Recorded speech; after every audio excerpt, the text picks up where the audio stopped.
know that my Redeemer is in heaven. Oh, wababa emhlabeni, who's waiting for me in that land, heaven, lapho ngombona ezulwini. I know that my Redeemer is in heaven. Oh, wababa emhlabeni, who's waiting for me in that land, heaven, lapho ngombona ezulwini. Mina ngibandezela iqhaza nyakala ngaye ngibiza ngosabela. No, don't shut me out. Don't let me stay in sin. When it calls me, I will laugh. Yes, I'll meet him over. No.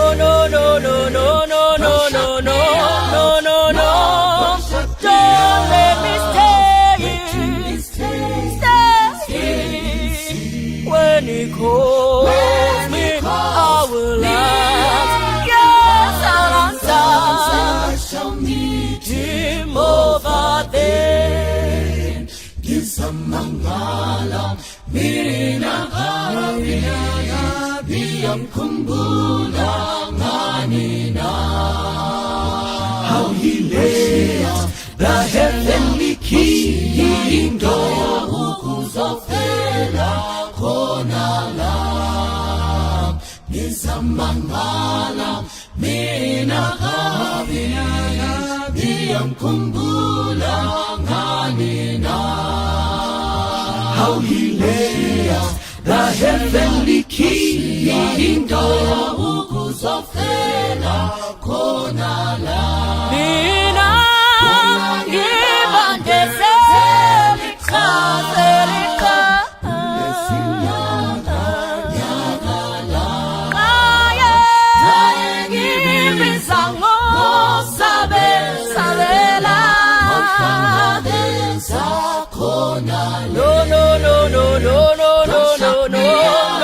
No. Don't let me stay. When he calls me, I will answer. Yes, I'll answer. I shall meet him over there. No, don't shut me out. Don't shut me out. Stay in sin. When he calls me, I will answer. Yes, I'll answer. Shall meet him over there. I have lived a life of sin. Lord, I have strayed from your path and now I face your wrath. Of all the evil doing from within, how can a sinner such as I deserve your grace to the extent of your death? My Lord, your love and compassion no one can replace.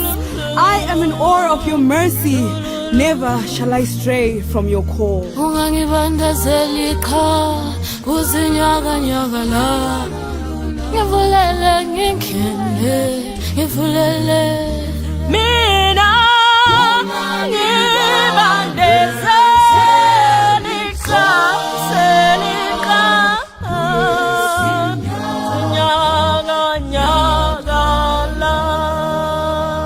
kwaziwaiko wateereri wedu, tinoda kukuchingamizai kuchirongwa chedu Health Matters with Dr. Alaisa. Ini ndinonzi Dr. Alaisa Mbiriri. I'm a lifestyle medicine specialist. Ndinobatsirana nevanhu vane zvirwere zvinengana BP, diabetes, cancer, kuona kuzviongorora kuti zviri kukonzerwa nei, tozvirapa sei, tichimodifya malifestyles edu. Pachirongwa chedu chino tinokurukura zvinhu zveutano zvakasiyana siyana. Tikaverenga mubhaibheri shoko raMwari tinotonzwa pana 3 John verse 2 pachiti, Beloved, I pray that that you may prosper in all things, even in your health. Chidiso chavo Mwari kuti tive neutano, tisashupika nekutambudzika neutano hwedu, asi muupenyu hwatiri kurarama zvinoitika kuti tinobatwa neurwere. Saka pachirongwa chedu chanhasi tiri kuda kuti titaure pamusoro pe-family nutrition, kudya kwatingaita semhuri. Ndezvipi zvinhu zvatinofanirwa kudya zvakanaka zvakaipira mhuri dzedu ndezvipi? Kuti tikurukure nyaya yedu inoi, tinoda kuchingamidza vadare vedu, baba namai Marange. Tinoda kukuchingamidzai kuchirongwa chedu. Chingamidzai henyu vateereri vedu. Regai titange nababa Marange. Tinotenda Dok.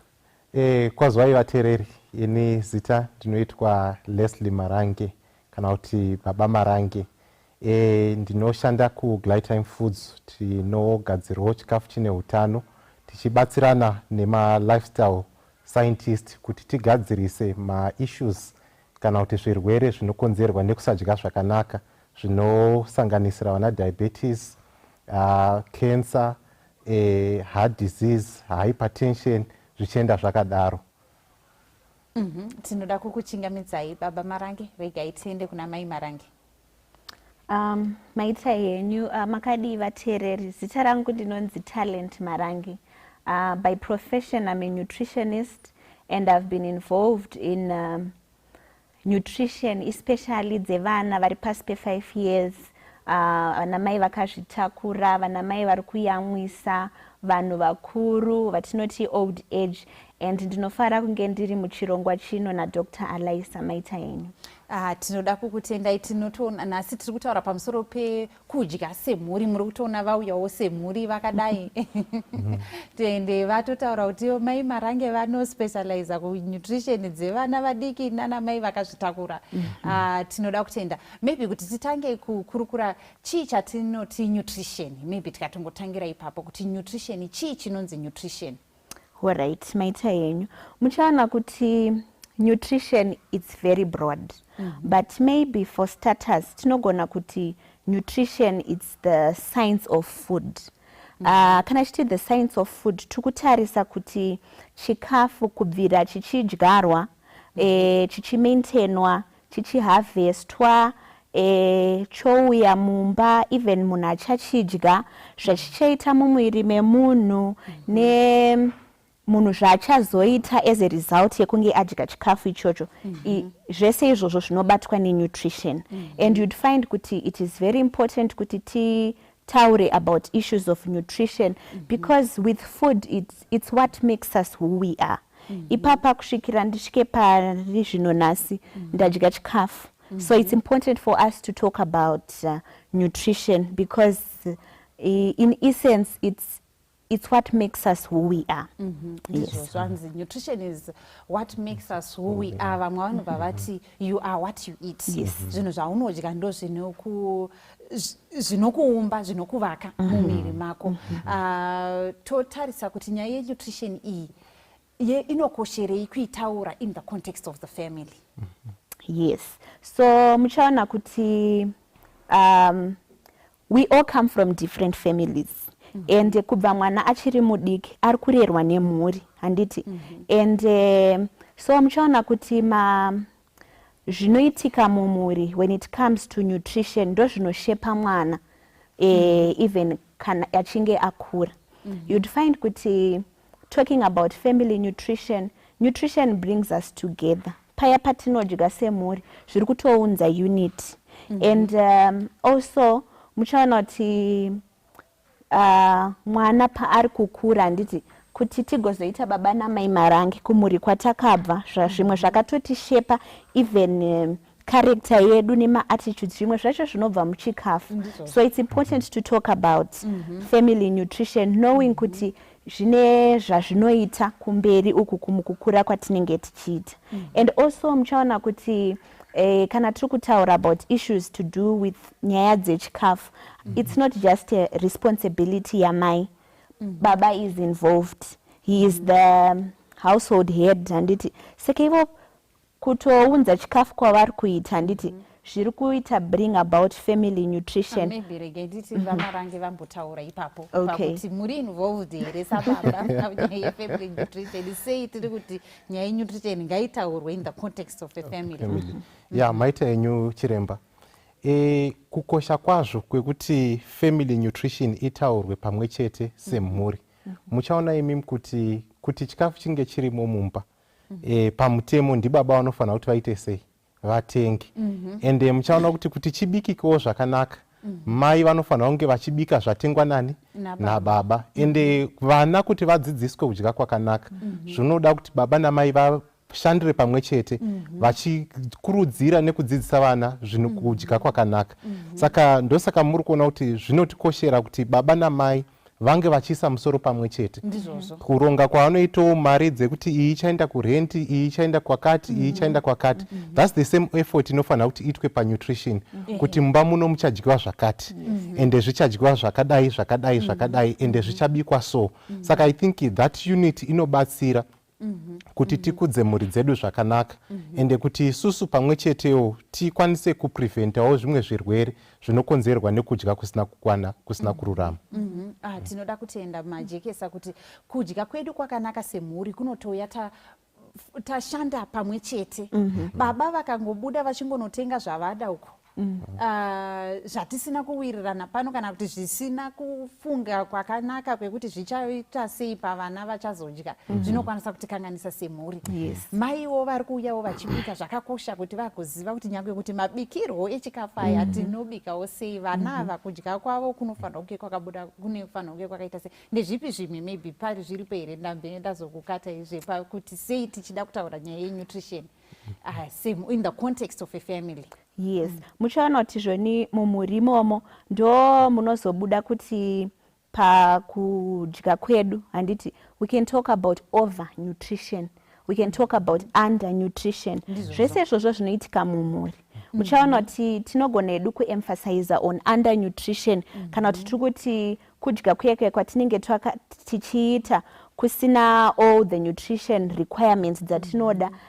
Let's give an example yekuti mwana anditi anobva aita malnutrition because asikuwana chikafu chaicho chakakwanirana naye chinoenderana neage group yake. Zvese zvinoitwa mumba imomo. Or even issues to do with overnutrition. You'd find out kuti zvoni vana vazhinji unototanga kuona chiri kudiki kuti mwana uyu ane obesity, but ari kubva mumhuri muna baba namai. Vamwe vanotoenda kubasa, vane access to information and stuff like that, but mwana yeye ari obese achibva mumhuri. So you'd find out that family nutrition, if at all we were not doing it holistically or tanga tisiri kubatsirana when it comes to nutrition in the family, we have to start now. Ndizvozvo tinofanira kutobatsirana kuisa pamusoro pamwe chete. Ndafarira nyaya kuti panyaya dzenutrition idzi hatisingobata malnutrition in the context yeUnder nutrition chete. Titori nevanhu vane over nutrition which has become a pandemic. Kana tikutarisa izvino tane temu rekutoti globesity riri kutaura kuti tane global pandemic on obesity. Nekuti vanhu ende obesity yacho iri kutotanga vana vachiri vadiki. Ende tiri isusu inini ndine ndakatokura nchiti inini mai vangu vaisanditengera zvinonaka, saka vana vangu ndakufanira kungovatengera zvinonaka, vana vafanira kungodya pavadira zvavada. Ende apa takutokanganisa. Saka zvakakosha kuti tese tinzwisise nyaya yenutrition iyi. Maybe ngatichienda ipakukurukura maybe kuti kana tiri kutarisa mumhuri mune vanhu vemazera akasiyana. Mumhuri tina mai marangi vane pamwiri, mune kamwana, ndinodayira mutori une kamwe kamwana kuti handiti mune kamwe kamwana kana kane 3 years. Mumhuri imomo tina gogo vatinavo. Mumhuri imomo maybe ndine muna tete hanzvadzi yamarange vamuri kugara nayo. Saka tobatsirana sei pakuziva kuti zvikafu zvakatifanira ngatitangei maybe pana mai vane pamwiri samai marangi. Alright, maita yenyu talk. Muchaona kuti in as much as munhu wese achifanira kuwana yatinoti balanced diet. Kusiyana kwatikaita different categories amanga muchitaura nezvawo. Tinewo mamwe ma-additional nutritional requirements atisingafanirwi kukanganwa. Kana mukadzi akazvitakura, handiti mukadzi uyuyu ari kuda kuita give birth kune mumwe munhu handitika. So you'd find out kuti pane statement inonzi munhu kana ari pregnant ari kuita eat for two handitika. Sometimes it's not in the sense yekuti gomo resadza, but we are saying kuti zvoni ari kuitawo take note of mwana ari mukati medumbu. So you'd find out kuti zvoni even the fact yekuti mukadzi achazonozvara handiti mabhonzo ake anenge achifanira kunge akasimba. So as we are talking about mafood groups akasiyana siyana, you'd find kuti mukadzi akazvitakura anonida yatinoti additional protein handiti. And iko zvinozvi we are emphasizing kuti zvoni protein yedu ikange iri tikanyanyisa plant based protein zvinobatsira zvakanyanya, because tikanyanyisa kuemphasize on animal based protein handiti you'd find out kuti zvoni ndo paye pekuti even mwana wacho kana mai ndo vachazenge vanogona kuzoita obesity because vari kudya chikafu chakanyanyisa kana kuti mafuta akanyanya and stuff like that. So maybe muri ipapo paanimal paprotein apa panogona kuti unzira kuvhunza kubva kuvateereri vedu kwakawanda, because kuno umwe anenge achitoti aiwa ini ndakaudzwa kuti kana ndine nhumbu ukatodya liver inokubatsira. Umwe anogona kutaura kuti ndichidya nyama ndiyo yatinenge tichiziva nyama inenge yashatei apa pamunhu ane pamwiri. Alright. What we are saying ndezvekuti with increased risk yema non-communicable diseases anditi kana kuti ma-chronic diseases, you'd find out kuti emphasis is on lowering atinoti ma-saturated fat neyatinoti refined sugar. Saka saturated fat tiri kuti zvoni chikafu chatinenge tadya handiti chinobva, and usually saturated fat hatiwane ma-plant based diets. Inonyanyisa kuwanikwa in what? In animal product, in animal based products. So you'd find out kuti during that time, in as much as we are supposed to increase protein yedu handiti, but we need to tinofana kuregulate in the sense yekuti tisazoti even after birth totanga kuzobatirira zvirwere zviya zviya. And with pregnancy munhu anogona kuita gestational diabetes handiti. So you'd find kuti zvoni yenenge yabva kupi handina diabetes, handina history yayo, handina chi, but inyaya yekuti zvoni as you are eating handiti hausi kuziva some of the foods to eat. So that's why we are saying kuti yes, protein is good, but we need to emphasize more on probably plant-based. And let's say you are a vegetarian handiti, we are saying probably a lacto-ovo vegetarian is ideal for you, especially when you are pregnant. Why? Because you are able to get some animal sources kuitira issue ya vitamin B12 kuitira kuti unge uinayo kuitira kuti unge uchiwanawo vitamin B12 yatinoti iyo inongowanikwa only on animal products. Okay. So maybe tinokwanisa tinozodzoka ipapapa ngatimbonyatsoburitsai nyaya yebalanced diet. Yes. Anditika tozonyatso tsanangura ma-different age groups aya taburitsa kuti kana tichitaura pamusoro pe-balanced diet idiet yakaita sei. Alright. Kuti tigonyatsonzwisisa handiti I would say tinofana kunge tichiziva yatinoti a healthy eating plate kuti yakamira sei. You'd find out kuti because isusu probably nekuti tiri of the sub-Saharan region.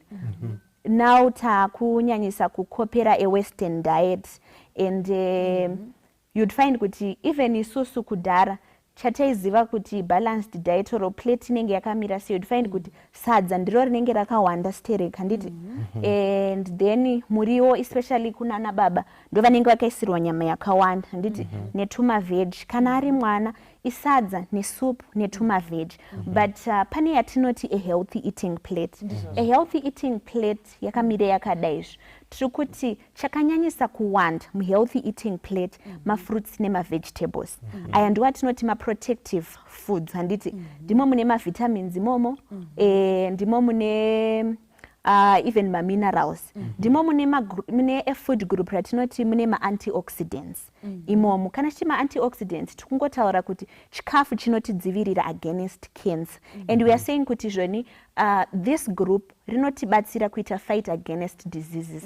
So it's a group rinofanira kunge rakawanda. And muchaona kuti nekuwanda kuri kuita zvirwere mazuvano, if we have that group, if we follow a healthy eating plate, tinenge tiri pari nani, handiti. Then we also have a group rema energy giving foods, handiti. And with this group we are saying they have to be whole grains. Muchaona kuti vanhu vazhinji tinokundwa kufunga nechipfukuto. You'd find kuti chipfukuto hauchione muzvinhu zviri refined. Because chinoziva kuti chikafu chinowanika pahusk paipai, handiti. If we're talking about wheat, ndo panowanika chikafu. So you'd find kuti we are talking about issue yema whole grains, kuti ndo yakanyanyisa kukosha. So chikafu chisiri refined stereke, we are saying kuti kana uine chibage chako chigaise chakadaro. We are talking about nyaya yezviyo, nyaya ye mapfunde, zvikafu zvakangodaro daro, handitika. So we are saying kuti muplate medu already tatoisa a larger portion yema fruits and vegetables, and then followed by energy giving foods. But we are saying kuti zvoni especially ma whole grains. And then we are also talking about issue yema fats apa. Panofana kuti panyatso TJK, because you'd find kuti ndipo pane ma animal foods, handiti. Ndipo pane ana fishi, anani and stuff like that. And if you read even research iko zvino zvemazuvano, iri kutoemphasize kuti zvoni issue yanachambotaura iyeyo kuti we need more of plant-based sources. Yes. Kuti tigokwanisa kuwana chikafu chakanyanyisa kutinakira mumwiri medu. And also pane mamwe ma nutrients ekuti zvoni body yedu it's able to inogadzira yega ma nutrients iwayo. Zvakafanana neissue ye cholesterol. We don't need additional cholesterol from food. Why? Because already our body is able to what? To produce cholesterol. So you'd find kuti chikafu chizhinji chimwe chatinodya chine cholesterol yakawanda, handiti. Patiri kudya mazai mune cholesterol. You'd find kuti vanhu tinofarira egg mayo, handiti. Already muzai mangu mune cholesterol. Ndaisa mayonnaise ine cholesterol. Saka ndikuedera on top of cholesterol yagara inotogadzirwa yega mumiri mangu without additional what? Without additional requirements. So we need to know kuti zvinhu zvakaita unge ana cholesterol izvozvo, we don't need to have additional requirements from food sources. And but our rather sources of cholesterol ndio our animal products aya. Yes. Saka kwatiri kutowana cholesterol kunyama na cheese vedu mazai. Yes. Which we are saying we don't need this cholesterol kubva ende inotova iyo zvakare inotipa zvirwere. Exactly. Saka kana tiri kutarisa nyaya yebalanced diet, ndiri kurangarira mwana wangu paakatanga kuenda kucreche. Vakadzidziswa zvebalanced diet, akauya achinditsanangurira zvinhu akati mama tadzidziswa 3 food groups. Akati tadzidziswa kuti we need go, grow and glow. Yes. Saka akati go yedu iri kureva kuti our energy giving foods. Yes. Our energy giving foods ndo dzatiri kuti ngatiwanei from whole foods, grains edu. Pane pekungoti nyangwe zviyo tinogona kuzvidya zvisina kutombogaiwa. Kutongozvibika semabikiro atinoita rice. Munga yangu ndinogona ngoibika semabikiro atinoita rice zvisina kuprocesswa as much as possible, toita minimal processing. Yes. Saka our go group iri kubva kune zvinhu ma whole grains and even mamwe our root tubers dzinokwanisa kupinda munhingirini mugo group iri. Toti our grow group, which is our protein group, which we are saying we need from mainly plant-based protein is good for us. Animal protein vanhu pane vanoifarira, but tiri kuti inokwanisa kutunzira zvimwe zvirwere zvainokwanisa kuteekedzana nazvo. If kana ukadye zvine zvichida kuti tizviite in moderation, nekuti tine zvirwere zviri associated, and then tozoti glow. Saka tikati go, grow, glow yedu ndo iri kuzobva kuma nutrients atani tiri kuti chima vegetables edu mafruits edu atiri kuti ngave akawanda paplate yedu. Saka ndidivhaidhirei tione kuti plate yedu inenge yakamira sei. Munogona here kuidivhaidha kuti plate iyi portion yangu yeplate hafu plate here, full side rese here, panyaya yekuti go grow glow yangu inenge yakamira sei. Alright, it's okay. I hope tinogona kuzvinzwisisa. Tiri kuti iyi ndiyo plate yedu iyi, handiti? Mataura muchiti go, grow and glow. Mapedzesera neglow. Saka isusu tiri kuti maglow foods aya, atiri kuti mafruits nemavegetables aya, ndo ngaawandi muplate yedu, handitika? And then tikati grow, handitika? Magrow foods edu ndoamati maproteins and chichi. So that is the next portion yatiri kuti iyo inofana kunge. Glow yedu iri kutora sei? Saka glow yedu yochiuya yakakava half side yeplate iyi. Half side yeplate yedu. Half side yeplate ngaive glow. Mamboti kudhara vanhu taita zigomo resadza zvekuti tiri kutoita zihafu side riri kugo instead yekuti we are doing it vice versa. Exactly. Half side ngaive glow. Yes. Kune rimwe side yoku tozohafurana. Yes. Go and grow. Yes. Ndo zvinenge zvapo kusaidi. Exactly. And chimwe chakakosha muhealthy plate yedu, we should kana tisingazivi kuti mafoods api kuwatiri kufanira kunge tichidya, we should always remember the rainbow color. We are saying kuti the more the color, the more the nutrients. We are saying kuti so nutrients are in their diversity, handitika? Tukuti color ye green, it's another nutrient. Ye brown, it's another nutrient. Ye chi. So we are saying the more the colors, the more the nutrients. Ukaona uchiseva a plate ye kuti zvinhu zvingorimo zvingori dull kana kuti zvinenge zvingori necolor imwe chete, you'd find kuti zvoni. In other words, we are saying hamuna manutrients akakwana. Saka balance inotobuda pakuona kuti color yangu yakamira sei. Saka chimbotipai sample plate titsanangurire plate yekungoti inini average person ndiri kudya sadza nemuriwo nechi, nditaurire kuti plate mune mini chi nechi. Alright, tiri kuti plate yedu yakamira yakadai so. Tine sadza redu, ngatisei sadza rezviyo, handiti? Remember kuti portion yacho, handiti, haisi kufanira kunge yakawanda sterek. Saka we have ka portion kedu kesadza redu rezviyo up, handitika? Followed by ma proteins edu, handitika? So let's say kuti in this essence tukuda beans, handitika?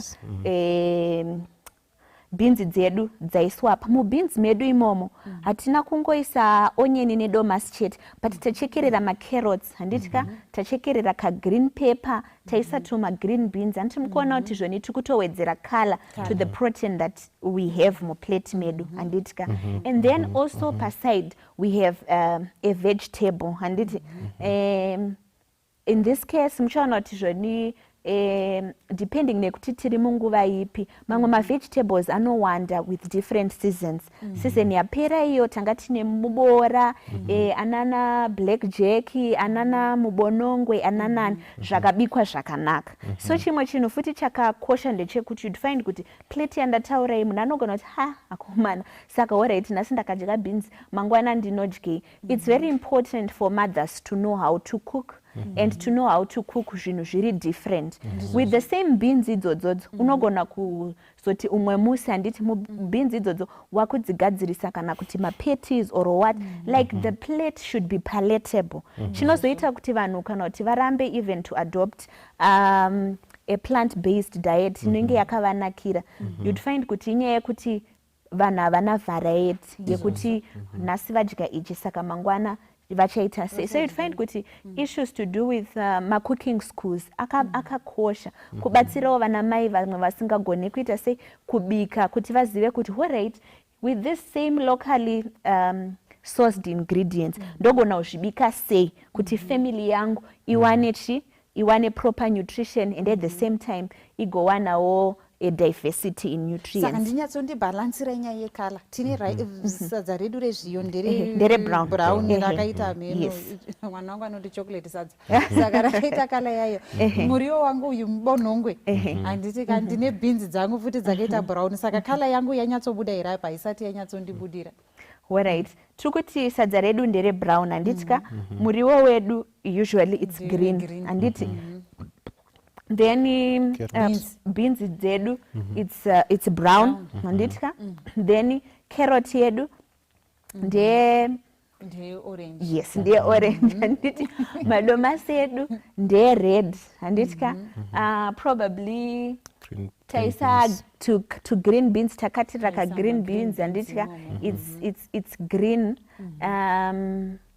so you'd find kuti padomasi ipapo ndabva ndatofunga kuti munhu anogona futi kutoisa tomato slices paside apa pakutoti zvatondiwedzerera imwe tomatoes twapinda tinogona tusisachaoni mubeans but ndototi as salad yandiri kutanga nayo ndachekerera munhu tumadomasi slices twatoo paside saka ndane red green nebrown dzakatoti siyanei futi yesadza racho nebeans zvakati siyanei. It's true. And mamwe acho you'd find kuti anogona kusaoneka like domasi mumwe akazoona domasi rakati jekerera apa haadi kuridya so you'd find kuti pamwe rinenge rakagretwa ririmo but the fact yekuti ririmo haibvi se-effect yekuti the nutrition is there. Okay, saka maybe ngatichi tinoda kutenda kuti tabata panyaya yekuti balanced yedu inofanira kunge yechibuda yakaita sei saka takuenda pamaneeds handiti tambeita taura zvaya pregnant woman kuti ane achida umwe ari kuti ndiri kudya for 2 tiri kuemphasize kuti manutrients ake ngaawane manutrients maybe endererai mberi pa-pregnant woman. Alright, so we're talking about issue protein handiti and then imwe issue yakakosha ndeye iron. We are saying kuti pachazoita give birth mai marange pavachaita give birth vachalose a lot of blood so she needs to take additional iron and we're emphasizing kuti iron ingatiwane from the food sources before ndazoenda ndobva ndanzi ropa rangu rishoma ndobva ndanzi chienda pama-supplements. So we are saying kuti ngatiwane iron yedu from ma-food sources ndeapiko ma-food sources anotipawo iron ndopatiri about ana spinach ana beetroot anani and ndosaka taemphasize issue yekuti mai ngavagone kubika ngavange vaine some bit of knowledge about how to prepare food because nhasi vakaisa spinach yavo we're saying vanofanira kunge vachiziva vanogona kublenda wemwa juice voita sei kuti vawane vawane iron iyoyo and then we are also saying kuti munhu kana aine nhumbu pane inonzi folate kana kuti folic acid iyoyo yakakosha because tiri kuti inozokanganisa mwana anozoita ma-brain defects anogona kuzokanganisika spinal cord anogona kuzodini saka folic acid is very important and vanhu vane nhumbu vanotozviziva kuti vakaenda kuchipatara vanototanga kutonzi imwaichi ma-supplements efolate and then we are saying kuti zvoni folic acid why we are talking about issue of family nutrition ndeyekuti even before paane pregnancy we are saying baba namai ngavagare pasi handiti vo discuss vasati vaane mwana kuti takuda kuunza mwana into the world so as they discuss you'd find kuti ndopanozobuda kuti kana tiri kuda kuunza mwana saka pane zvakati nezvakati nezvakati zvinotodiwa ndopaya pekuti zvoni munhu haazoite ma-nutrition deficiencies because munenge makatogara makaronga kuti alright chikafu chakati ndicho chatinenge munenge makutoziva kuti tikufanira kunge tichiona kuti chikafu chakati chiripo here exactly uyezve chinoita sei so you're saying kuti issue yefolic acid haifanira kuzomwiwa munhu atova nenhumbu but even way before as youare preparing to get pregnant you can start increasing chikafu chine folic acid chakaita kunge ma-green leafy vegetables manatsi munhu uchingodya by so doing you are preparing kuti paunozoita mwana iye haazoitewo ma-defects atiri kutaura nezvawo iwayo maybe again ndiemphasize ipapo pafolic acid kuti vazhinji vamwe tinozodiscover nhumbu it's maybe nhumbu yatoo second month. Yes. And tinotoona kuti madeformations mamwe anoitika maheart deformations, brain deformations anoitika before 8 weeks. Mwana paari kutofomwa ipapo. And time yandichazotanga kunyorerwa folic acid pamwe ndatoo too late. Yes. So munhu ari pareproductive age anotongokurudzirwa kana uri munhu wechidzimai kuti gara uchingodya chikafu chine folic acid, especially 3 months before conception. You have consistent intake yefolic acid. Ndava ndatofunga pamamuchiti kutaurirana nababa. Pamunhu wechirume tichitotaura futi nyaya yezvekuti we have issues of sperm maturation. Tikuda sperm motility. Zvinhu izvi zvinoda zinc, zvinhu zviri kuda magnesium, zvinhu saka tiri kuti baba ava vari kuda kutoitisa mudzimai pamwiri. Nyangwe naivo ngavachikata down, nyangwe kudya zvinhu nyama yakatowandisa inokwanisa kutokanganisa futi izvi zvenhigirini zvesperm motility, zvinhu zvine mafuta akawandisa. Munhu akapiwa zvinhu zvakafa modzi dzemanhanga. Yes. Dzinobatsira sperm maturation, dzinobatsira sperm motility. Saka kutogara muri 2 motokurukura kuti isusu takuda kuita mwana. Mai marange makutoziva kuti pandiri kubika butternut, modzi dzacho ndichadzikangira vamarange kuti tigone kuti nyangwe naivowo nutrition yavo ifambe zvakaita sei zvakanaka. Nutrition yamai marange, vamarange vakutoziva kuti panguva yandoda kuti ndigoitisa mai pamwiri, nyaya dzemabhurai ndakuita dzishoma nenyaya dzekuti dzine zvazvinokanganisa kunyaya kufamba kunenge kuchiita tingati chingo sperm kushanda kwainenge ichiita. Saka zvinhu zvakakosha kuti tizvikurukure tochienda pana mai vari kuyamwisa vane vachida zvinhu zvakaita sei. Alright, maybe tisatenda pana mai vari kuyamwisa. Maybe vamarange can give a testimony on our first baby. Zvakaitika when I had my problems akaita kunge constipation and stuff. Zvakazoita like give birth to whatever he's doing in terms of nutrition. Alright, vamarange titaurire zvakafamba sei. Yeah, ndichida kungowedzera hangu kuti the role especially yababa panutrition. Muchaona kuti tiri panyaya pamwiri. Muchaona kuti vana mai vane ma-eating habits avanenge vaakuadopta. Sometimes akafarira chingwa ndo chaanenge akutoda 9 months dzese. Akafarira sadza ndo raakuda kufamba naro. Saka iwe sababa, you also have to be there to assist in regulation of such things. Munoregulate seiko nhumbu iri kuti ye zvino ndikuda chingwa.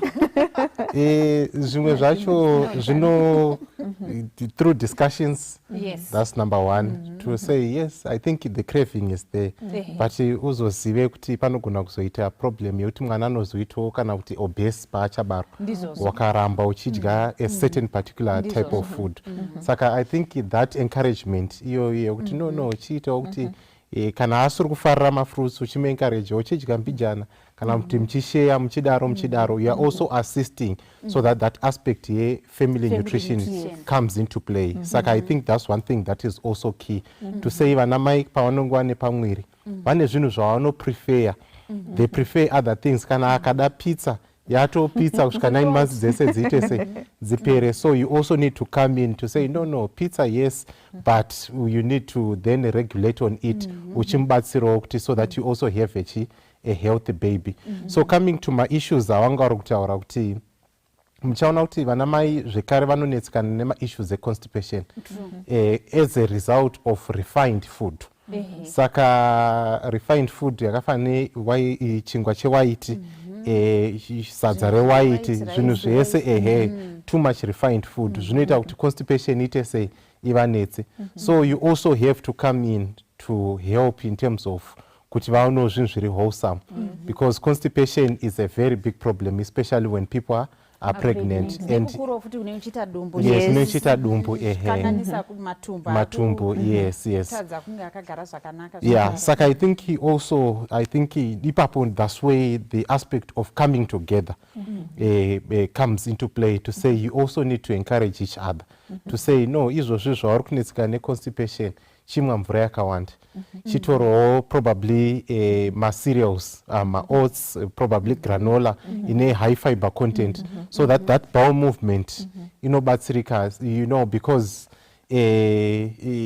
if you don't come in to assist in those areas muchatongoona kuti zvinongoitawo zvazviri kuita at the end of the day maakuzonzi mwana aumbogara kuchipatara aumboonekwa napid kunzi weight yake yakakurisa because you have failed to manage that aspect muri pamwe chete. Saka paundi muri kutovabatsira here kudya kwavo neku ya tiri kubatsirana ipapo vanomboita nharo pamwe pacho but neuchingotsvaga nzira dzekuti izvo zvaramba wotsvaga neimwe nzira futi you know because sometimes also that hormonal imbalance bring mood swings saka wamboona kuti zvakakwidza unombomira wozotsvaga futi another way of presenting the same issue but in a different way kana umbotuma kamwana kuti enda unopa mama apple kana wamboramba rabva kwauri wozoona rakudyawo futi kuti zvafamba. aiwa tinoda kutenda saka ngatichimuvha to a lactating mother anenge achida zvinhu zvakaita sei munhu ari kuyamwisa. Alright. You'd find kuti kana mukadzi achiyamwisa ngatitangirei pakuti mwana kana azvarwa handiti tinoencourage kuti amwe mukaka wamai vake handiti exclusively for the first 6 months handiti but you'd find out kuti pane pamwe patakukanganisa maybe because of issue dzekuenda kumabasa and all vana tichavayamwisi for 6 months 6 months dzakatowandisa mumwe akatosvika 2 anozviomberera maoko and I was even surprised pandaitomboitawo tuma research kuti vamwe kusada kuyamwisa ka inyaya yekuti munhu ari kutyira body yake mwana oti mazamu angu anozodona mumwe anoti but people don't know kuti ukatoyamwisa mwana ka you're even reducing your risk of getting breast cancer. Kana ukayamwisa mwana ka you are shaping mwana iyeye even brain dzake. So you are saying kuti it's very important kuti mwana ayamwiswe exclusively for the first 6 months and benefits acho as parents anooneka, they are very practical, you can actually see and kana kuine vabereki vekuti mwe mwana akayamwiswa 6 months mwauna ukada kutarisa vana ivavo vakatosiyana so izvozvo zvinhu zvakatokosha. Then coming to issue yechikafu kuti munhu ari kufanira kudya chikafu chakaita sei, we are saying kuti mwana chikafu chaari kuwana ari kuchiwana through mukaka saka iwewe samai uri kufanira kutodya chikafu chine utano wakanyatsokwana bearing in mind kuti zviri kuenda kumwana and I was surprised if you read councils on diets iri nototaura kuti hanzi kana mukadzi asiri stable mumind yake let's say ari kustresseka stereki ane mwana handiti let's say basa rikumuwandisira and stuff like that hanzi zvinhu izvozvozvo gadzira matoxins mumukaka zviri kuenda kumwana and hanzi zvinozooneka hanzi mwana you'd find kuti hanzi anogona kuita maconvulsions anogona kuita mafits I didn't know about that but you'd find kuti vanhu anongoti kana munhu abara angosimba stereki back to being a mai and even kune vamwe vana mai vasingaende kubasa vanogara vari pamba but mashandiro avanoita hapana rest you are doing everything hauna nguva yekuzorora kana kudini ndopari kuuya issue yekuti zvoni baba should be very much involved kuti exactly to support mai ava kuti dzimwe nguva vazorore you'd find kuti mwana anogona kuchema usiku but you'd find kuti inogona kungoita role yamai yekunyararidza mwana iyeye and all but with support from family baba anogona kuti alright like isusu kumba kwedu when we had our first baby alright iwe uchiita sei chirara inini ndimboita take care of the baby so that really helps so palactating we are simply saying kuti mai varifana kudya utano wakazara kuitira kuti hugozoenda kumwana because hazvisi kubatsira ivo chete but it's also going to the baby so I think chimwe chimwe chinoitika ndechekuti vanhu vazokasika kupa mwana kana porridge kana chinde zvokuti anenge ari kuti kuti ndine mukaka mushoma. Yes. Apa izvo zvamataura kuti mwe ari kutotyira kudya zvakawanda ari kuti weight yangu ndine chichichi but kana uri kutosapota upenyu humwe hutsva zveweight yako izvi unozozviona later. Inwa mvura yakakwana. Tine chida kutoti munhu anokana kuti about 3 liters dzemvura. Patati chiti munhu ari kunwa 8 glasses dzemvura, iwewe wakutofanira kuti usvike kana ku 12 glasses to support milk production. Patanga tichiti munhu idya patanga tichida kuti iwe udye zvimwe zvese zvinokuita kuti mukaka wako ubude. Takava ne-interesting insights time yatakagara ku-Asia. We had some friends veku-East Africa time yandakasununguka mwana vakanditi ndinotoita dambudziko remukaka unobuda maybe day 4 day 5. Saka vakati ivo kwavo vanobika porridge inosanganiswa magrains ese zviyo mhunga mafunde unobikirwa porridge iyoyo kana 2 liters wogarisirwa panext pako nyange uri pamubhedha pako uri chichi hausati uchiri muzvera asati akubuda vokuisira muflask unenge uchinwa throughout the day porridge yako iyoyo ende ndakatoona ichitoshanda pakuita mukaka. So itori different than kudya mudzungu. Kugadzirwa whole grain porridge ine mixed grain iri watery yekuti iri kunwika nekapu iri watery yogadzirwa wagadzirwa 2 liters chauri kuswera ende ndaitoona difference yekuti the moment yandiri kuinwa mukaka uri watokwana watowanda ende time yatandiri ikoko kudya zvinhu zvakafa nemoringa izvi whether iri moringa tea whether iri chii zvaitoita marked difference pekuti ndanda kutogona kutoti ndinoexpressa mukaka big bottle ndichitozadza in less than 3 minutes mukaka unenge watozara nekudya whole grain mixed grain porridge nekungodya iwo zvinhu madifferent inonzi vegetables wongomixirwa mavegetables ako wogadzirwa iri supu yauri kungodya pamwe chete zvichingodaro zvekuti zvinhu zvinokwanisa kutibatsira pane vanhu vanotambura kuzoti mukaka hausi kubuda apa ndichaenda kubasa ndinoexpressa sei ndinoita sei saka munhu angoquick kungopa masolution anenge achimuitira nyore. Tikatarisa maybe pavana ngatimovhei kuenda pavana vakuenda kuchikoro school going children vanofanira kudya zvinhu zvakaita sei? Alright. So kana mwana akuenda kuchikoro you'd find kuti responsibility itorimo mumba kuti mwana iye zvaachadya ngatiti you'd find kuti zvikoro zvizhinji anti kana mwana asiri ake kuboarding school mai ndiwe unotopeka lunch yemwana. So the first important thing issue yebreakfast yatiri kukurudzira kuti let's have breakfast as a family. Remember kuti breakfast we are saying kuti we are breaking the fast yanga yaitika manheru but vamwe havasi kuita fast manheru because we are saying umwe munyori anoti zvoni mukudya kwatinoita hanzi in the morning you should eat like a king handiti saka uchaona kuti patable pamambo even if story yaDaniel yainotudza kuti pananga pakazara paine zvakawanda wanda so you're saying kuti pabreakfast chikafu chinofanira kunge chakawanda kudaro anti even in there are different food groups so you should eat like a king in the morning and in the afternoon we are saying you should eat like a queen.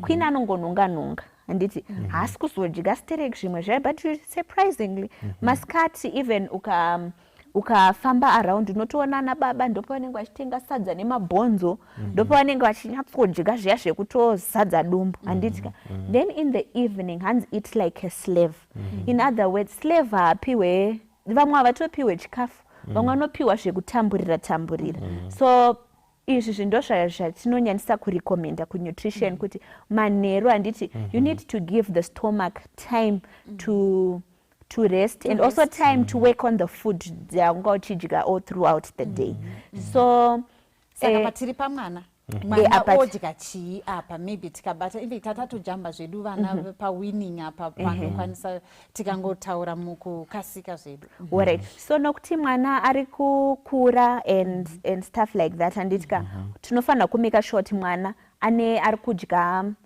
the 3 times a day asiyana nemunhu mukuru wekuti mumwe anogona some people can do away with supper exactly but mwana anotonida all the 3 meals a day and we are also saying kuti chinozoita kuti tigone avoid the issue snacking in between ichi inyaya yekuti mwana anenge adya zvakanaka pabreakfast yes and we are saying kuti zvoni in as much as we don't have time, but let's create time yekuprepare mwana wedu lunch yachaenda nayo kuchikoro kuitira kuti paya paachanzwa nzara handiti already ane a packed meal itorimo musecho make yaanogona kudya toavoida kupa vana mari dzedzekuti zvoni kana aenda unozotenga something chekudya ndopaya pekuti vanonge vakungodya zvinhu zvatinoti zvine maempty calories handiti majunk foods exactly and manje mwana akatotanga kudya junk food handiti kumba akutonetsa kuzodya properly in as much as ukazoda kutraya kuti mwana iye adye zviri healthy but already watokanganisa kudhara I think pajunk food apa dzimwe nguva mwana asati atoenda kuchikoro anointroducwa kujunk food patime yewinning chaiyo ndo yaari kuunzirwa zvimathings baba vari kutobvawo kubasa vakaunzira mwana tumathings ndo mwana yaari kupiwa zvimadringi zvine shuga yakawandisa zvichibva zvatomukanganisa matest buds paari kutozoenda kuchikoro atozowana mukana wekuzvitengera akega but atokanganiswa time yatanga tichimupa chikafu tiri kumba saka zvinhu zvakatokosha kuti even patinointrodusa chikafu kumwana ngatiintroduce chikafu chine utano ngatisatange kuintrodusa zvikafu zvine shuga yakawandisa zvikafu zvima-empty calories izvo zvizvi zvinobva zvatokanganisa matest buds emunhu pane umwe munhu wekutoti nyange ukazomupa mwana yeye brocoli sei haachatomboidi kozi matest buds ake haana kutrenerwa kudya izvo zvaakatrenerwa on high sugar diet zvinobva zvatomunetsa panyaya yetime apa tinopabhalansa sei pakuti tigone kudya tese breakfast makuseni maybe vamarangi vanogona kutibatsira ipapo topakuita sei kuti tidye tese breakfast vamarangi I think chinhu chikuru chiripo its support because muchaona kuti kana mese muchienda kubasa makazvisira munhu one zvinogona kunetsa kuti semhuri mudye pamwe chete ndizvozvo asi umwe akamukawo akabata paanobata umwe omukawo bata paanobata umwe munoona kuti munova nenguva yekuti muprepare breakfast yenyu pamwe chete ende mova nenguva yekuti mudye breakfast pamwe chete I think another issue yandachida kungoti ndingoite touch on especially paissue yevana muchaona kuti vana vanotoda kutoti musimbe pamwe chete sevabereki especially kana muchivaintroducer to the right food saka you need to emphasize because with kids snacking is very regular vanhu vanoda kuzama tunhu twakawanda saka in that imimiwo sevabereki maakutofanira kuziva kuti you also need to have a fair constitute of zvinhu zvinosnekwa nevana but zviri healthy kana makava nenzungu dzenyu dzakakangwa dziri pasaidi makavawo nemaputi enyu anenge akakangwa ari pasaidi you have a different variety of things that they can stick makero sticks enyu so that at the end of the day pavari kuda kusneka you are not introducing what we call junk food to them but you are introducing healthy snacks to them so I think this is something that is also very important kuti vabereki vaitewo monitor and to prepare enough for that because pane age yekuti vanenge vachiti vakabva patv arikuda unobata something akabva pabook rake arikuda unobata something akabva so at the end of the day if you don't regulate that part and you'd also see kuti kukura kwatakaita pane zvinhu zvatakakura tichishaya and taakuda kuita inonzi a compensatory effect pavana vedu ndizvo andika kuti isusu taisa mwa madrink masoft drink kana kuti taisadya masweets andimazviona every day paunouya mupesi mako mune masweets mune majigisi mune at the end of the day you are creating a problem in your house so these are some of the things that we also need to appreciate especially the mid income parents munoona kuti vane compensatory kuti regai mwana adye isu takakura titambura regai aite sei but at the end of the day ari kudya chii ende zvimwe zvinhu zvacho zvaari kudya ndo zvichazoimpacta the intellectual capacity yake haachanoperformi muchikoro based on what you are giving that kid. Thank you pakuemphasize zvinhu izvozvo zvinhu zvakakosha nyangwe nyaya yekubatsirana iyoyoyo ende vanototi vana vanoenda kuchikoro vasina kudya breakfast izvinhu zvakastadwa over and over again vane challenge performance in school saka tikagona kutoti tidye tese pamwe chete tichitobva pakukasika kurara kune vanhu vanonoka kurara vachiona kana mheno zvavari kuoda saka kumuka kwacho kwatokwe kunonoka futi kumuka taakumhanya taakubuda tisina kudya ende papacho vanhu vobuda futi vasina kutonamata semhuri saka tikagona kumaneja time yaticharara togona kumanejawo kuti patinomuka tiri kubatsirana tichiri ende zvimwe zvacho ndinoona futi kuti nyangwe kutoita meal plan chaiyo inotibatsira kuziva kuti alright during the week yatinenge tichimhanya ngandingoti maybe ndinogona kuti Sunday yandiripo tine granola yedu tine yatichangogara tiri kuziva kuti during the week granola iri easy kuti tidye makuseni tichangoedha mafruits handisi kuzotanga kufunga kuti saka makuseni ana ndoda kubhoilisa ichi ndoda kuita sei saka kugara ndaplana zvinhu zvangu zviri easier kuti makuseni iwawo zvinogona zvichidyika zviri nyore. Tochienda maybe pama-adolescents tobva tabata futi vanhu vechikuru. Alright, saka pama-adolescents tiri kuti mukatarisa ndo stage inonzi yakazara neconfusion ndo panotanga kuitika tumabehavior tumwe twakasiyana siyana and I think vabereki mudzimba we should take note of that stage.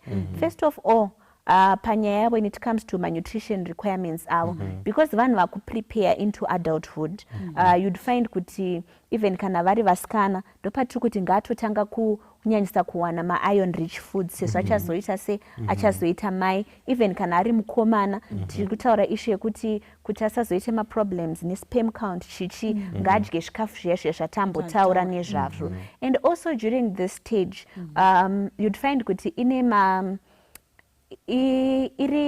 it's very sedentary in the sense yekuti havana zvakawanda zvavanoita kana kuti zvavanoda kuita so they spend most of their time sitting either watching TV or munhu ari pafone pake and pane imwe issue yakakosha yandoda kuti zvoni probably vabereki vanyatsoinzwisisa issue ye-enough sleep or kuti nguva dzekurara vana vazhinji vanorara very very late kuri kunzi vanhu they have time to check kuti azorara nguva imalast scene iwaya you'd find kuti they sleep very very late of which when it comes to issue yekurara we are saying kuti it's important kuti munhu arare even womunhu generally arare 2 hours before midnight anga akarara time idzodzo and 2 hours after midnight anga akarara so kada kucalculate you'd find kuti na 10 munhu anofanira kunge akarara 11 12 1 2 time idzodzo munhu anofanira kunge akarara why because pane mamwe mahormones anoproducwa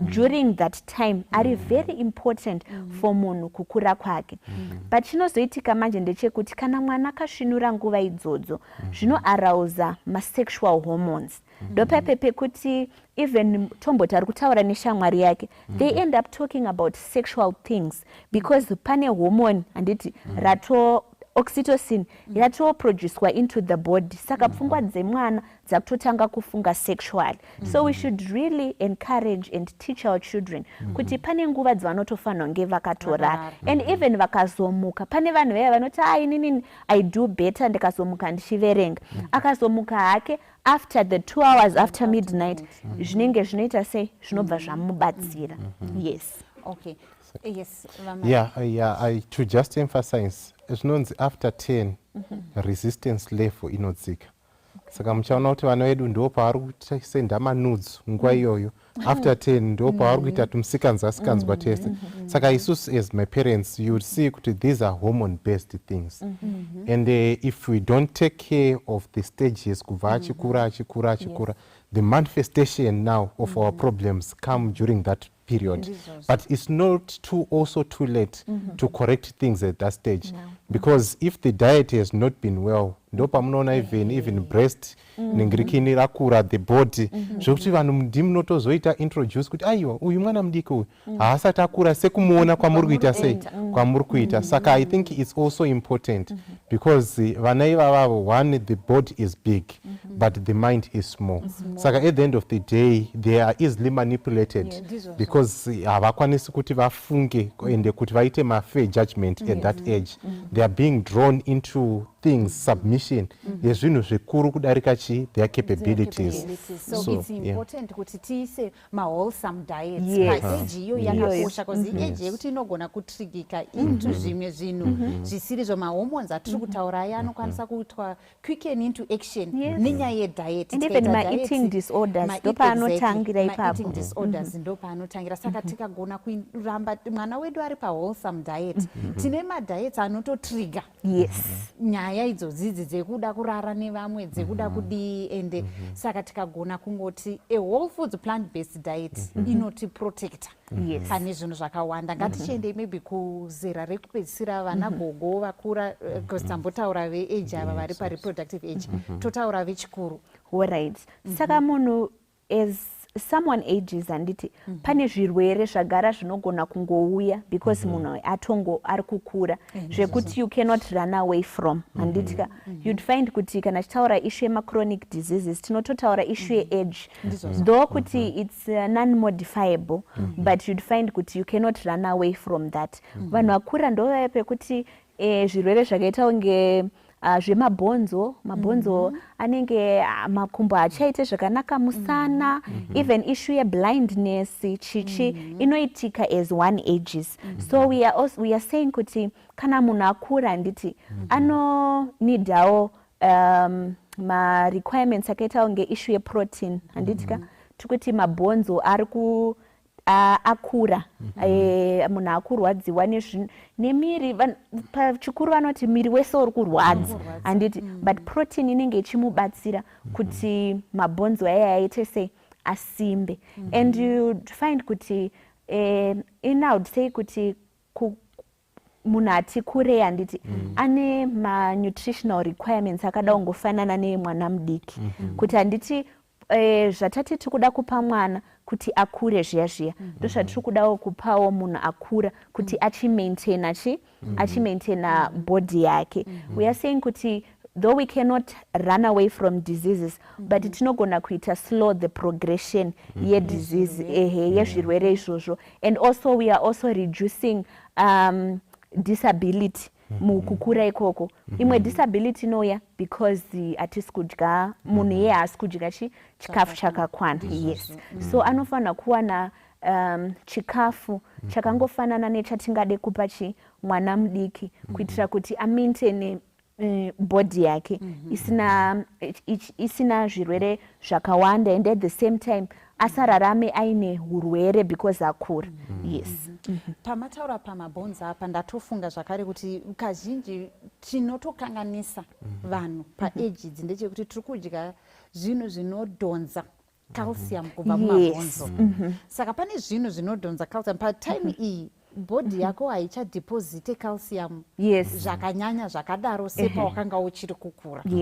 Kana watozokura chiregedza kudya zvinhu zvinodhonza calcium zvikafu zvinenge zvakafanira kuti kana kuti munhu achinwa tea necaffeine caffeine inodhonza kubva mumabhonzo even for a pregnant woman inogona kukudhonzera inonzi calcium kubva mumabhonzo ako even kubva kumabhonzo emwana uri kugadzira mudumbu ukadya zvinhu zvine caffeine ukadya iwo nyangwe machocolates chaiwo akawanda ane caffeine ukadya zvinhu nyama yakatowanda because of phosphorus levels dzemunyama inonodhonza futi calcium iri mumabhonzo ako. Saka kwakutoda kuti pazera iri ana gogo vai ngavatoredusa nyama yavari kudya ichadhonza calcium mabhonzo ngavareduce kunwa masoft drinks anodhonza calcium kubva mumabhonzo umo and I think pamamuri kuti pachikafu chinongodiwa nevanhu nekuti tikuda kuti vafighte disease ngavachitodya manutrient dense vegetables. Ndehapi manutrients dense vegetables? Spinach. Yeah, all right. I think tiri papo muchaona kuti when we talk about nutrient dense vegetables pane zvinhu zvakaita spinach but I would want to come closer home kune zvinhu zvatinoziva kuti is within our reach. Saka munogona kushandisa mashizha embambaira they are also very good. Mashizha ecassava they are also kana kuti unonzi mufarinya kana jumbuya mashizha ejumbuya mashizha edzinonzi nyemba dziya they are also very good and pane zvinhuwo zvakaitawo sana beetroots zvechirungu but you see kuti if you concentrate on those ningirikini chinhu chese chinodyiwa mashizha acho futi anodyiwa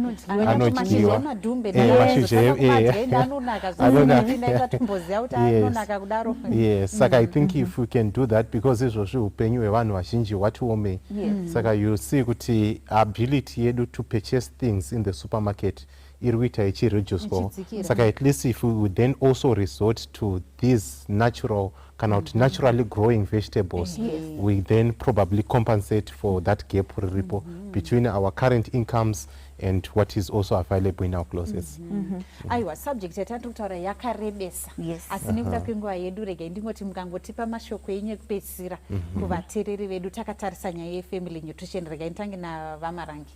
Alright, I think zvinhu zvataurika zvakati wandei, asi ini ndauda kuti ndichi-emphasize because kazhinji vanhu vanoti saka todyei, saka toita sei, especially when the subject is very technical. Saka I think ndo pandoda kungoti I just want to give a small brief and also recommend zvandinofunga kuti izvi zvinogona kubatsira. Muchaona imimi if you go back in the 1860s, nguva yana Kellogg's pawakavaka Becto Creek Sanitarium, vanhu dambudziko raitika mu-American society, it was due to constipation and due to obesity. Saka sanitarium iya yakatovakwa is a way, vana mai vaiti vachiendesa Dr. John Kellogg's kuchikoro kuti imimi doctor chiendai munodzidzira kuti toita sei kuti tirape ma-problems ari mu-American community, of which these problems were being caused by ma-eating habits avo. Maiona kuti vainga vane nyama inenge yakazara patable. It was a sign of affluence. And that problem was then transferred kwatiri because after in era iyoyo pakaita issue industrialization, vanhu vakuchimhaisa nemari manje, capitalism yakutanga kutora nzvimbo. Saka muchaona kuti we then adopted that western way of eating. And izvozvi ma-problems anga ari uko ndo atanawo izvozvo. But taakuda kuti tichidzokere manje kuma-settings kuti zvakambogadzirika sei kumashure.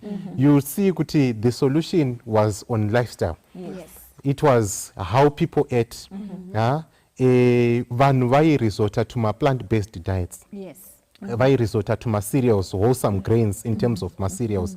Vanhu vairesota to ma-vegetable dense nutrients. Vanhu vailimita on intake animal-based foods and they are complementary in So if we then adopt that kind of mentality, because mchaona kuti in the industrial world, issue iripo is profitability. And mazuvano zvabva zvawedzerwawo nekuti pane anonzi ma-additives kana kuti pane anonzi ma-colorings anozoshandiswa kuti chinhu chibude zvakanaka kana kuti zvinhu zviteste zvakanaka. Saka if we go back and make sure we resort back kuzvinhu zvataidya zviri wholesome, you will see kuti we will resolve most of my problems at now. I think that's the best solution and that's the best recommendation I can give for now. Thank you so much. Yes, Mai Marangi. All right. Inina, I would say let us eat our food as our medicine. Tigozo avoida kudya mapiritsi sechikafu chedu. Dr. Pamploma mubhuku ravo rakanzi Enjoyed vanototaura kuti hanzi if you want to be as strong as an ox, hanzi do not eat the ox but eat what the ox eats. So you'd find kuti shoni Mwari akatibatsira. The good thing with nutrition is pane zvimwe zvinhu zviri modifiable zvatinogona kuita go away with diseases anozouya in our different age groups. And if we make sure kuti we have a good diet, if we make sure kuti we are exercising regularly, tosiyana nezvinana tobacco na alcohol, tikadaro you'd find kuti zvimwe zvirwere zvinouya izvi hazvizombotibate because tinenge tichiita sei, tinenge tichitedzera proper nutrition. Aiwa, tinoda kukutendai. I think tazvinzwira kuti tikangogona recommendation yedu tese tiri panapa is a whole foods plant-based diet. Inoita kata cross kubva kuna mai vakazvitakura kusvika kuna gogo vazochemera munhu wese ari mumba kamwana kadiki kachii, tuchiavoida zvinhu zviri processed, zvinhu zvine sugar, masaturated fats.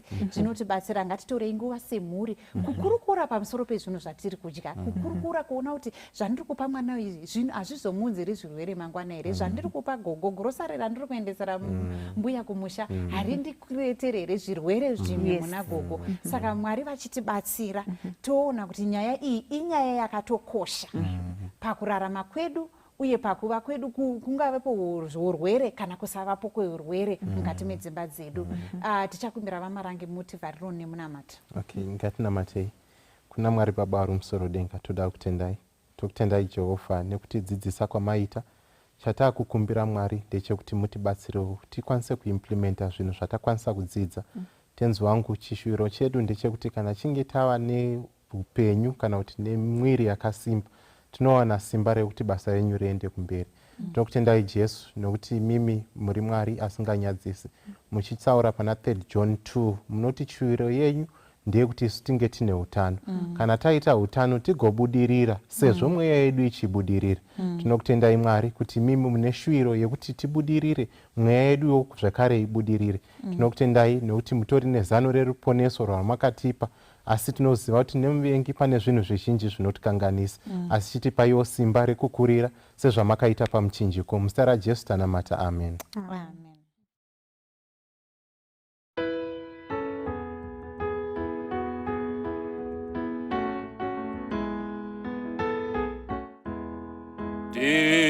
Dinoda chimwe chochiro kuna tenzi anondipa kana nemvura nemoto ndinochema mundisambe moyo wese kana moto mundipise hazvine izvo zvitema zvinopera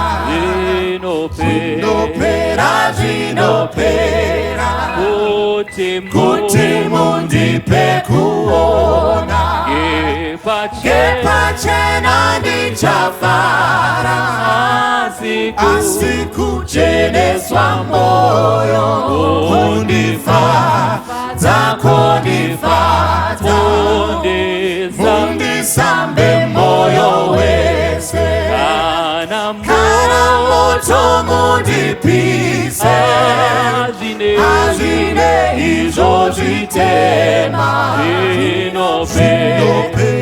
zvinopera asi kuti ndacheneswa ndizvo ndingazozwisisa ndizvozvo zvirozvo zvese tinoona mundisambe moyo wese kana moto mundipise hazvine izvo zvitema zvinopera ndinosiya zvakaipa nezvifungo zvakashata asi kana ndichiedza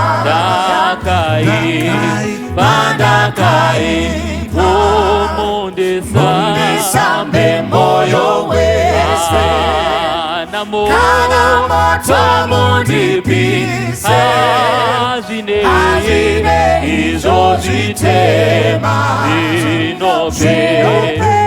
zvinopera mundisambe moyo wese kana moto mundipise hazvine izvo zvitema zvinopera